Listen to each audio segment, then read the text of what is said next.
Hi, today we're going to work on putting a rear U-joint and most of the drive shaft assembly in the back of a Yamaha Big Bear 400.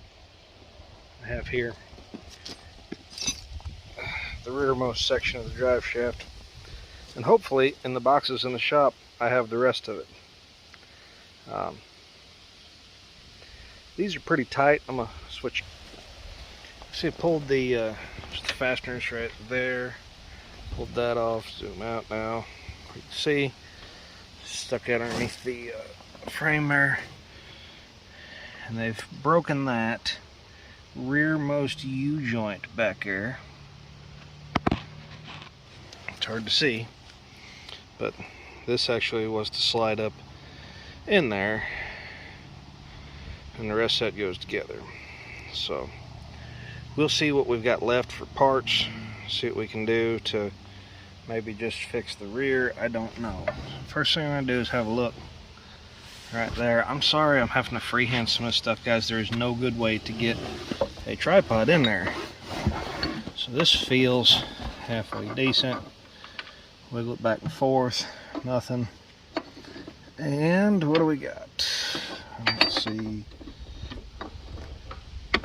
how to get a camera angle on it. Let's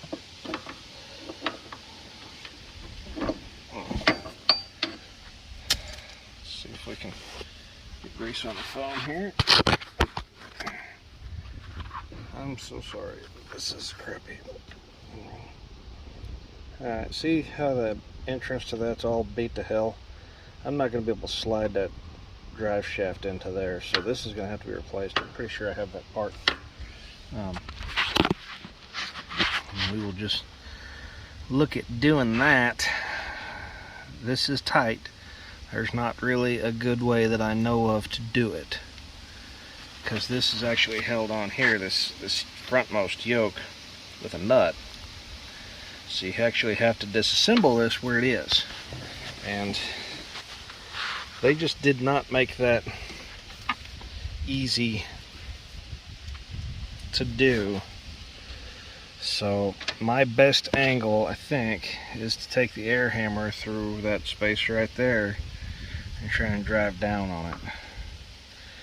Once I get that loose, I can put a pre-assembled piece here and go ahead and get it assembled, and then I can get this out, because it's gonna, I've got this on the little bike jack.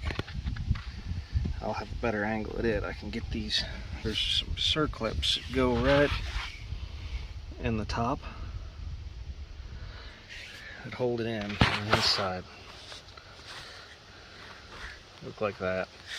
I'll get better pictures in the new ones, but get all that knocked loose, get that knocked loose, and I need to do it fairly quick because I got about 12 hours worth of work to do and about 4 remaining hours of daylight.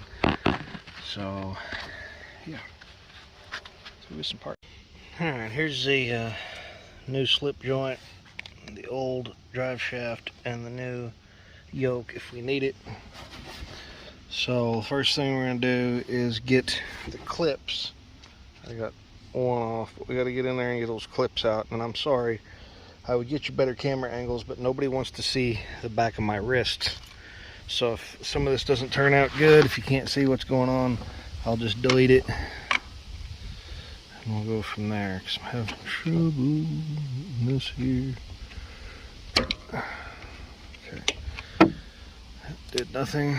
Let's see if we got a looser one, because I can force with the air hammer a little bit one way or the other.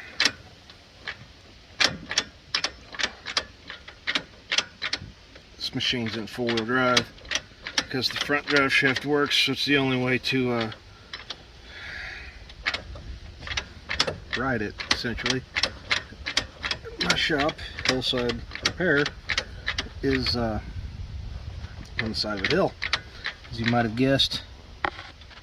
And well, I'm tired of pushing stuff up the hill. Alright, you can see that groove. That's the one I got out. That's where it goes right there.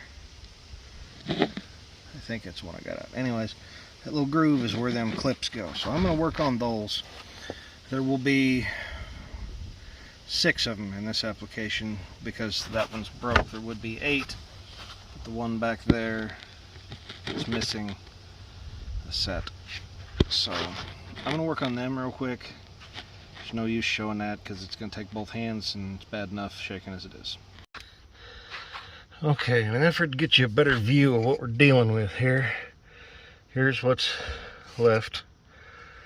Zoom out a little bit. There. What's left of the U-joint. Focus. Come on. Focus. The inside of that U-joint, it's hard to see, but it's there. There's a little circlip. You're looking at the end of it, extending off to the left there. You get a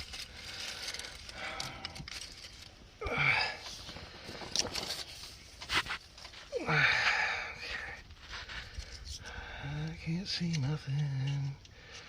There's a camera phone in my way. That's it right there. It's not spinning the whole thing. It's not supposed to, but there's the other end of it. And I'll push on both ends and use my legs to try and hold the tires in place, and that'll pop it out. If the tires move, this whole yoke will rotate and I won't get it. Okay, so I got this clip off that one that's out, and then I hit the bottom with an air hammer, and now you can clearly see the other clip that's still there. So the easiest way to do it is to get one off and then shove the rest of it through. So yeah, and you should be able to just pull. I wonder if I can shake this camera enough, makes me sick. That should come right off. And then this, you pull that there. Ta-da! And then we should be able to reuse it. So, honking in the background, I just hit remote start on the car because I'm laying on the ground and the keys are in my pocket. Now we'll just get this one up in here and drive it out and assemble the new one. And theoretically, the customer should be good to go. Okay, we're going to put this front section together first for a couple reasons. One, it's the most difficult. And two, it's the hardest to turn over. Mostly just the most difficult. If I put the other one in, it'll complicate making the most difficult one harder. If I put the back one in first, it'll, like I said, make the most difficult one harder. If I put the front one in first, it'll make the most difficult one a little bit easier and then sort of balance out. Now, we can pre-assemble this part. I'm sorry I'm working in the gravel today, guys. This is one of those hot items guys leaving for deer camp for archery, like now. And he needs it done, so might say no.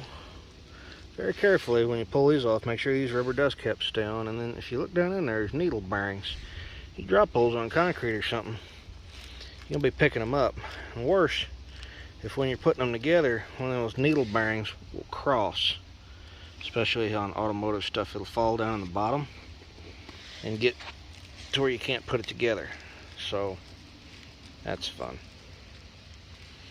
So the grease is all that holds them things upright. So just be real gentle when you do that. And I brought out, I know you saw the air hammer earlier, we brought out the Big Mamba Jamba Harbor Freight smashing pliers, and we'll actually just try and smash them in there enough to get them started, and then we can finish it off with a hammer or whatever we want, and then put them clips in. You see how mess these little clips go around that little land right there, and then this will be to where I can just stick it in the ass end of the four-wheeler and then put the rest of it together. Okay, so this is in. It's set where I can just move around and grease it. Oh, the grease zerk's at a 3/8 head instead of metric. It was really weird. And I got the drive shaft ready to hammer in there, and I'll just pull it up into position here. And I've pre-assembled that part of it. And yeah, still no good way to put a tripod under here, but you smell what I'm stepping in. This piece just slides into there, and then I can use the rear wheels to rotate this instead of trying to rotate the whole everything. Okay, I'm spitting dirt under here, but it's in, and I'll go ahead and grease that here in a minute. And you guys know how a grease gun works. The thing that I didn't get to mention to you is I did have to take the mounting bolts out of the rear differential to move it back. I mean, it was like a eighth, maybe quarter to get that moved out, but we're done. And that's that. So, Merry Christmas. That's the basics of the rear drive shaft rebuild on a 400 Big Bear.